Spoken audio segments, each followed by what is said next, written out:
என்னடா பாக்குற? என்ன 4-5 இடத்துல சொட்டை இருக்கு. சொட்டையா? அது அதிர்ஷ்ட சொட்டடா. சொட்டையில அதிர்ஷ்டமா? ஆமா. என்ன அதிர்ஷ்டம் வந்தா எல்லாம் சேருன்னு சொல்லுவாங்க, இங்க உதிருது. அது ஒரு டைப்பு. சாமி, இதுக்கு ஒரு ஸ்பெஷல் தைலம் இருக்கு என்கிட்ட. தைலமா? அருமையான தைலம். அப்படியா? ஆமா. ஒருத்தர் வந்தாரு, 5-6 சொட்டை இருந்துச்சு. நம்ம தைலத்தை போட்டாரு, ஒரு வாரம் எல்லாம் போயிடுச்சு. போய் ஒரே சொட்டையில வந்து முடிஞ்சது. அப்படியா? ஏடா இவ்வளவு புத்திசாலித்தனமா பேசுற? ஊர்ல எவ்வளவோ தொழில் இருக்கு, அதெல்லாம் விட்டுட்டு இந்த தொழில ஏன்டா ஸ்டார்ட் பண்ண? எந்த தொழிலும் சரியில்லை சாமி. இப்போ எந்த தொழிலுக்கு போனாலும் நம்ம சொல்றபடி ஒரு பயலும் கேட்க மாட்டோம். அப்படியா? இது ஒண்ணுதான் சாமி நம்ம சொன்னபடி கேக்குறது. அதனாலதான் இதுக்கு முதலாளியாவே இருந்துடுறேன். அப்படியா?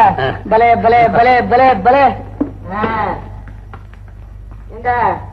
அழகிரி, எவ்வளவுடா கொடுக்கணும்?